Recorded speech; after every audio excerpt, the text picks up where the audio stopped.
하나님 말씀은 성경 한 절반쯤에 시편 107편 23절로 29절 30절까지 봉독합니다. 구약성경 883페이지 시편 107편 23절부터 30절까지 봉독합니다. 배들을 바다에 띄우며 큰 물에서 일을 하는 자는 여호와께서 행하신 일들과 그의 기이한 일들을 깊은 바다에서 보나니 여호와께서 명령하신즉 광풍이 일어나 바다 물결을 일으키는도다. 그들이 하늘로 솟구쳤다가 깊은 곳으로 내려가나니 그 위험 때문에 그들의 영혼이 녹는도다. 그들이 이리저리 구르며 취한 자 같이 비틀거리니 그들의 모든 지각이 혼돈 속에 빠지는도다. 이에 그들이 그들의 고통 때문에 여호와께 부르짖음에 그가 그들의 고통에서 그들을 인도하여 내시고 광풍을 고요하게 하사 물결도 잔잔하게 하시는도다. 그들이 평안함으로 말미암아 기뻐하는 중에 여호와께서 그들이 바라는 항구로 인도하시는도다. 아멘. 이스라엘 사람들이 그 자녀들과 그리고 교회에 나오는 성도들에게 가르치는 탈무드에 이런 얘기가 소개되어 있습니다. 하나님께서 우주를 창조하시고 이 세상을 창조하시기 전에 천사들을 모으시고 의논을 하셨답니다. 내가 세상을 창조하고 지구를 창조하고 우주를 창조하고 그리고 그 지구에 사람들을 창조하려는데 어찌 생각하느냐. 그랬더니 한 천사가 일어나서 하나님께 말씀드리기를 세상을 창조하시고 우주를 창조하시는 것까진 좋지만 사람을 창조하시는 일은 마셔야 됩니다. 만일 하나님께서 사람을 창조하시면 그 사람들이 죄악을 통해서 세상을 더럽히고 말 겁니다. 그랬더니 옆에 있는 천사가 또 손을 들고 일어나면서 하는 얘기가 맞습니다. 사람들을 창조하시면 이 세상은 하나님이 그렇게 아름답게 지으신 세상이 불의로 악함으로 가득 차게 될 겁니다. 그러자 또 한 천사가 손을 들고 일어나서 하나님께 말씀드리기를 맞습니다. 하나님께서 사람을 창조하시면 세상은 그렇게 아름답고 그렇게 밝게 창조하신 세상이 캄캄한 것처럼 죄악으로 어두워지고 말 겁니다. 그렇게 하나님께 말씀을 드렸답니다. 그런데 네 번째 천사가 일어나서 하나님께 말씀드리기를 하나님이 세상을 창조하시고 그리고 지구에 사람을 창조하실 경우 사람들의 죄악으로 세상이 어두워진다는 말도 맞습니다. 사람들이 타락해서 세상을 더 어지럽힌다는 말도 많습니다. 맞습니다. 사람들이 욕망 때문에 서로 다투고 자기 마음대로 자기 소행대로 살아서 하나님께서 싫어하실 만큼 세상이 타락하고 범죄한다는 말도 맞습니다. 그러나 끝내 가서는 하나님이 지으신 그 인간들이 결국은 하나님께서 긍휼을 베푸시고 끝없는 사랑을 베푸시고 은혜를 베푸셔서 그 사랑을 깨닫고 하나님께 돌아오게 될 겁니다. 회개하고 돌아오게 될 겁니다. 자기네 마음대로 살다가 결국은 끝에 가서는 하나님의 사랑에 감동돼서 은혜에 감동돼서 돌아오게 될 겁니다. 그래서 하나님께서 그런가? 그러면 내가 세상을 창조해야지. 그렇게 말씀하시면서 이 세상을 창조하셨다는 겁니다. 이 탈무드에서 말하고 있는 내용을 보게 되면 하나님께서 지으신 이 세상에 살고 있는 인간들로 하여금 지구가 어두워지고 사람 사는 세상이 분쟁으로 싸움으로 계속되고 더러움으로 더럽혀지긴 하지만 그런 혼란 속에서 사람들이 깨닫고 발견하게 되는 것이 진정한 사랑이 뭐냐? 사랑의 의미가 뭐냐? 진정으로 우리를 사랑하는 분이 누구냐?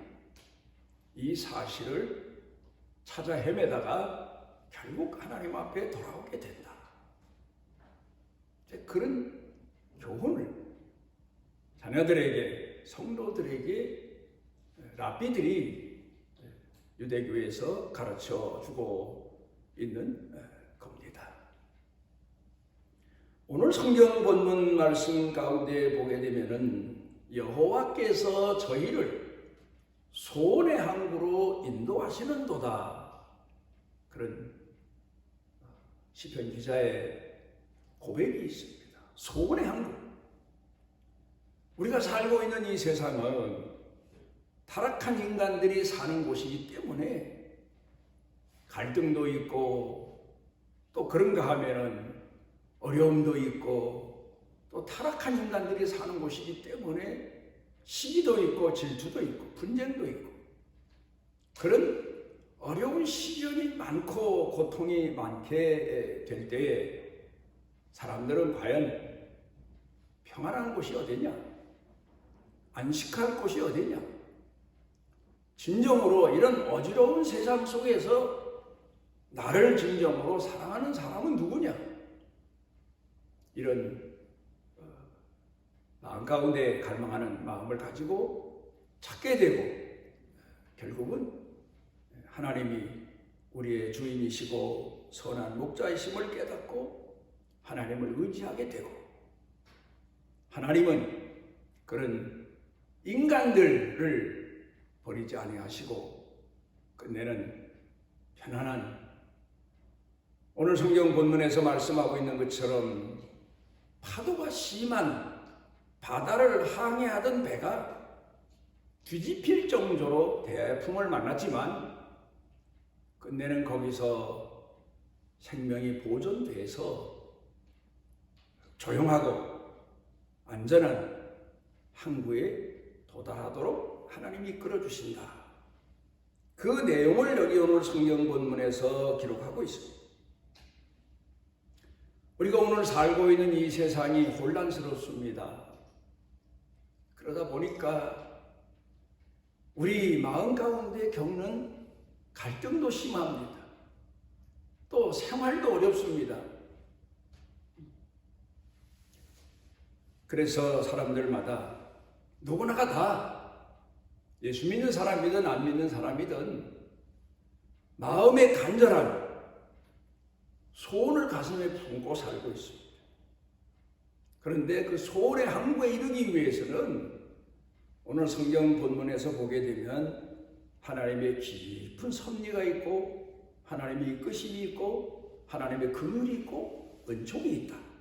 이런 내용을 얘기하고 있습니다. 그런데 오늘 성경 본문을 보게 되면 사람마다 그 원하는 마음의 소원의 항구에 도달하기 위해서는 결국 하나님을 의존해야 된다. 하나님을 의지해야 된다. 하나님을 믿고 살아야 된다. 그 얘기를 하고 있습니다. 그런데 여기서 가르쳐주고 있는 교훈을 놓고 보게 되면 하나님께서 우리의 소원을 들어주실지라도 들어주고 싶으셔도 우리가 먼저 그릇이 되어야 된다. 하나님의 은총을 받아들이고 사랑을 받아들이고 은혜를 받아들일 만한 그릇이 되어야 된다. 주인이 아무리 좋은 음식을 담고 싶어도 그릇이 그릇되지 못하면 좋은 음식을 나쁜 그릇, 깨진 그릇, 더러운 그릇 이런 그릇에 담을 리가 없는 것처럼 하나님께서 그렇게 많은 사랑과 은혜를 쏟아 부어주셔도 그릇이 그릇되지 못하면 그 은혜를 마음에 담고 살지 못한다. 그런 내용을 이야기하고 있습니다. 오늘 성경 본문에 보게 되면 항해하는 것을 배 타고 먼 바다를 지나서 풍랑이 심한 바다를 지나서 결국 목적지, 거기도 항구 아닙니까? 거기에 도달하는 이야기를 하고 있는데 여기 보게 되면 그 과정이 쉽지가 않다 그 말입니다. 어린 아이가 어머니 뱃속에서 편안한 가운데 있다가 세상에 태어나서 자랍니다. 어머니 아버지 품속에서 그늘 아래서 살 때에는 그렇게 세상이 어렵고 힘든 줄 모릅니다. 대풍을 만난 것처럼 혼란스러운 세상인 줄 모릅니다.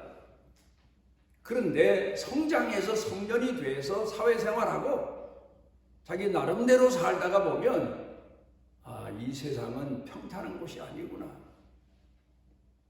이 세상은 환난과 역경이 계속되는 곳이구나. 그걸 깨닫게 됩니다. 하나님께서 세상이 타락하니까 세상을 심판하기로 작정하십니다. 그런데 하나님께서는 그 많은 사람들 중에 다 쓸어버리고 심판하셔야 마땅하지만 하나님께 긍휼하신 은혜를 입은 사람 하나가 있습니다. 그게 누군가 하면 노아입니다. 그래서 하나님께서 노아에게 내가 앞으로 이 세상을 심판할 텐데 대략 학자들 말에 의하면 120년 후에 이 세상을 심판할 텐데 물로 심판할 거다. 그러니까 너는 그 물로 심판한 세상에서 살아남기 위해서는 배를 만들어라. 지시하십니다. 그래서 노아는 하나님의 지시를 받고는 배를 만들기 시작합니다. 120년 동안. 그리고 하나님께서 그 배를 만드는 구조도 지시하십니다. 큰 배입니다. 노아의 8 식구만 거처하는 배가 아니라 아주 어마어마하게 큰 배를 만들게 하시고 120년 걸려서 만들었습니다. 하나님께서 특별한 지혜도 주셨고 은혜도 베풀어 주셔서 방주를 지었겠지요. 그 방주를 지을 때 사람들이 노아를 비아냥거리고 또 미쳤다고 했을 거고 노아를 손가락질 했을 거고 정신 나간 사람이라고 했을 겁니다. 그런데도 노아는 하나님이 이 세상을 물로 심판하신다고 했으니까 분명히 심판하실 거다. 그때 살아남기 위해서는 하나님이 지시하신 대로 방주를 지어야 된다. 열심히 방주를 짓습니다. 그렇게 세월이 가다 보니까 120년이 됐고 노아가 방주를 완성하는 단계에 이릅니다. 그러자 하나님께서는 노아에게 방주문을 열어놔라. 그리고는 선한 짐승은 7상, 악한 짐승, 불의한 짐승 이런 짐승들까지도 노아의 방주로 나오게 하셔서 그 방주 안에 다 들어와서 거처하게 하도록 하십니다. 그리고 하나님께서 서둘러서 그 노아의 방주 문을 그리고는 40주야를 이 세상에 비를 퍼부어 쏟아지게 하셨는데, 그러니까 이 세상에 지구에 땅에 발 딛고 살던 사람들은 다 전멸한 거죠. 그 방주 안에 노아의 8 식구와 그 방주 안에 들어온 짐승들은 살아남게 됩니다. 그런데 우리는 보통 지금까지 노아의 방주, 그러면 세상이 심판을 당할 때에 노아의 8 식구와 그 방주 안에 들어간 짐승들은 살아남았다, 거기까지만 생각합니다. 그 과정을 생각해 봅니다.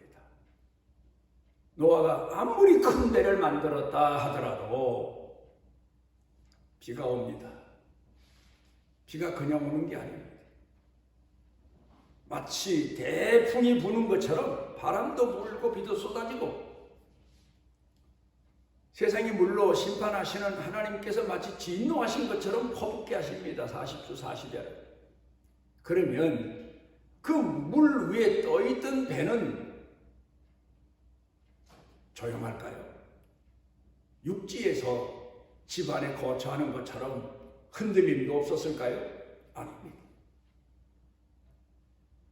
하나님이 심판하시는 이 세상에 그 엄청난 대풍 같은 바람이 불면서 파도가 치는 그 위에서 노아의 배가 떠 있는 거 아닙니까? 얼마나 배멀미가 심했을까 생각해 봄직합니다. 오늘 성경 본문에 보면 배가 하늘까지 치솟는 것처럼 올라갔다가 땅바닥에 떨어지는 것처럼 그렇게 큰 파도에 출렁거리면서 배가 바다에서 거의 부서질 지경으로 고난을 당합니다. 그러니 그 안에 탄 사람들은 어떻겠습니까? 우리 하나님을 공경하는 성도들이 깊이 생각해 봐야 됩니다. 어린아이 같은 신앙을 가진 사람들은 교회 오면, 예수 믿으면 인생사가 편안하고 평탄하고 모든 게 복되고 그렇게 생각합니다. 하나님을 공경하니까. 그런데 믿음의 훈련은 그게 아니죠. 하나님은 우리로 하여금 어쩌면 하나님의 자녀다우게 연단시키시고 훈련시키시기 위해서 세상 사람들이 겪지 못하는 마음고생도 더 시키실 거고, 배가 광풍에 대풍에 높은 파도 꼭대기까지 올라갔다가 또 바닥까지 떨어지는 것처럼 그런 고난을 겪게 하십니다. 그러면서도 하나님을 믿게 하십니다. 믿음이라고 하는 건 평범한 얘기가 아니지 않습니다. 우리가 누굴 믿는다, 그 사람과의 관계에 있어서 오해 소지도 있고 질투의 소지도 있고 여러 가지 인간 관계에 있어서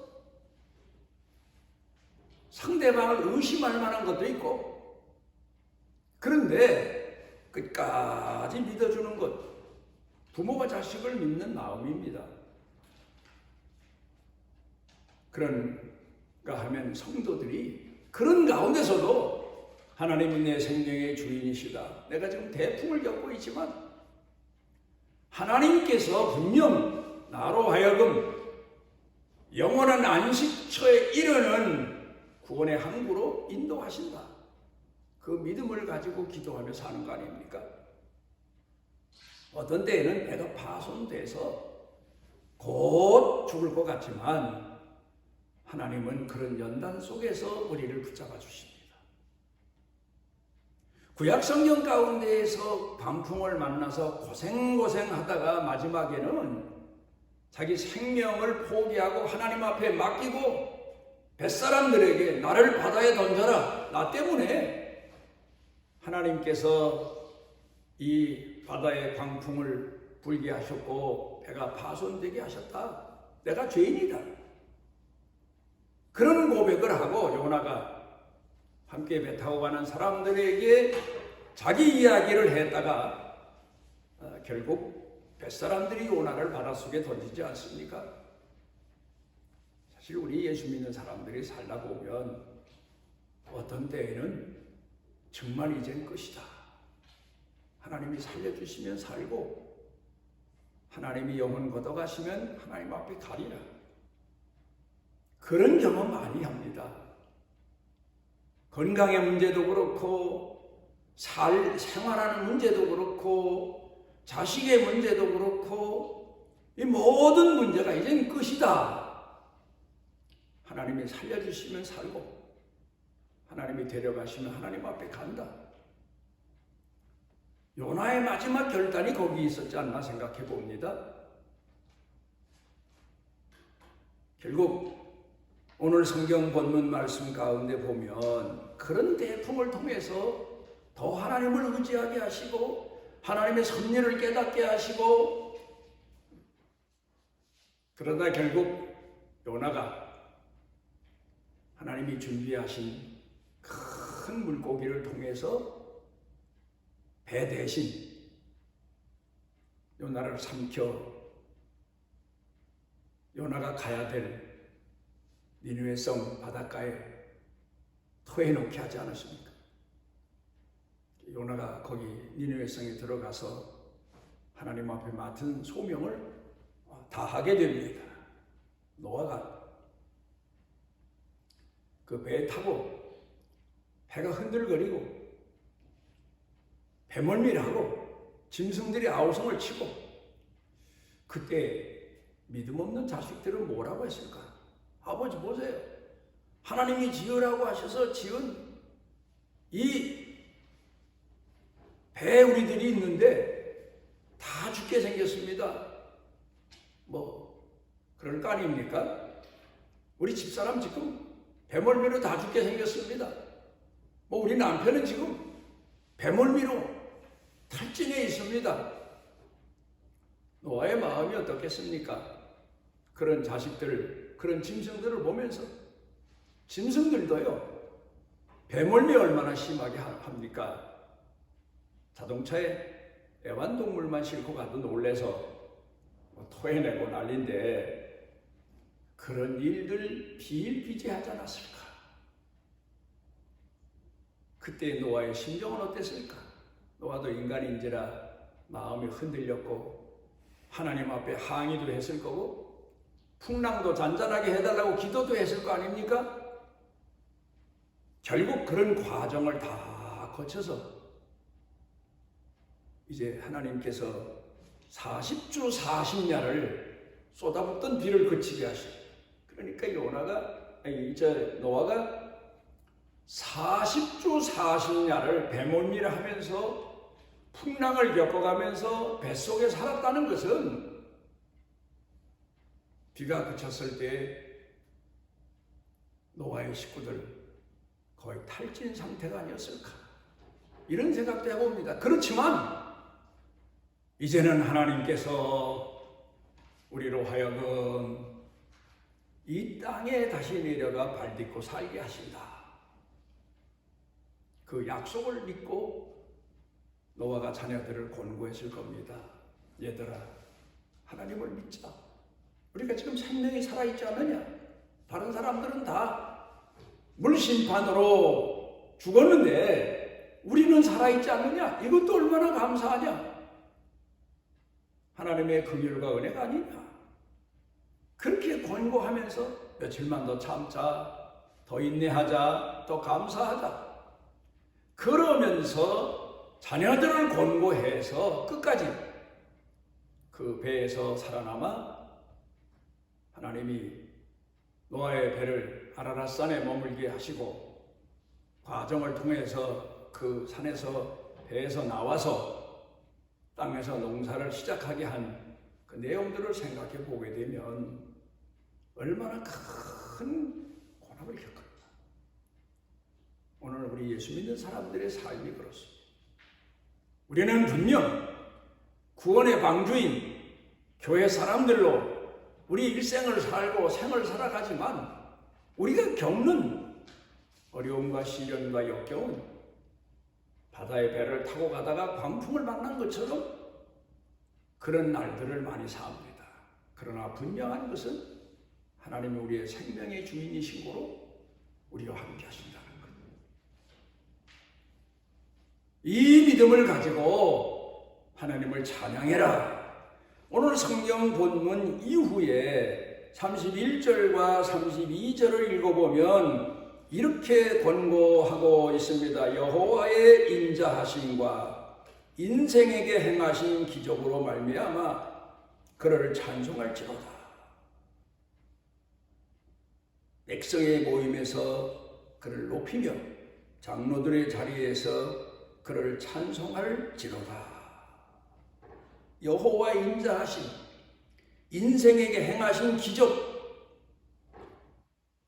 이런 일로 인해서 우리 생명이 보존된다는 내용을 말하고 있습니다. 오늘도 우리 삶에, 우리 항해에 함께 하시고 우리를 소원의 항구로 이끌어 인도하시는 하나님 앞에 감사하며 노아처럼 믿음 잃지 않고 하나님이 이끄시는 데까지 이끌려가고 하나님이 축복하시는 데까지 이룰 수 있는 믿음 있는 사람들로 살아가시기를 바랍니다. 우리를 오늘 시간 주 앞에 나와서 우리 자신의 삶을 돌아보게 하셨고 오늘 우리가 겪는 고난, 역경, 환난 이 모든 시련들을 통해서 더더욱 하나님을 의지하게 해 주셨사오니 하나님 우리의 믿음이 노아처럼 마지막에 요나처럼 하나님 거룩하신 뜻에 순복하는 축복의 사람들로 살게 해 주옵소서. 예수님 이름으로 기도드리옵나이다. 하나님 앞에 대속의 제물 되신 주님, 우리를 위하여 찢어주신 예수님의 몸과 우리를 위하여 피 흘려 죽으신 예수님의 피를 다시 마음에 새기며 주 앞에 감사한 마음으로 회개합니다. 우리 허물과 죄를 씻어 성결케 해 주옵시고 우리 영혼 깊은 곳에 감추어져 있는 허물과 죄를 통회하고 자복하며 또 우리의 영혼과 영육 간의 아픔과 고통, 시련, 어루만져 깨끗이 치료함을 얻는 시간 되게 해 주옵소서. 예수님 이름으로 치료하옵나이다. 아멘. 이스라엘의 하나님 여호와께서 그 날개 아래 보호를 받으러 온 내게 온전한 상 주시기를 원하노라. 우리가 죄악으로 인하여서 하나님 앞에 머물 수 없었는데 우리를 찾아오셔서 우리를 구원의 길로 이끌어 주시고 평생토록 우리를 영원한 생명의 길로 이끌어 주시는 우리 주 예수 그리스도의 무한하시는 해와 우리를 만세전에 선택하시고 이 세상 죄악에 물들어 있어도 포기치 아니하시고 깊이 깊이 품으시고 사랑하시는 아버지 하나님의 만극하신 사랑과 우리 속에 내재하셔서 선과 불의를 구별하게 하시고 하나님의 뜻과 내 욕망을 구별하게 하시고 하나님의 선하신 뜻을 따르도록 권고하시고 이끄시는 성령님의 능력의 은총이 사랑하는 자녀들 생각, 마음, 영과 육, 사는 생활, 경영 그리고 온 식구들, 온 교회 성도들 중에 넘치고 넘치도록 함께 하시기를 축원하옵나이다.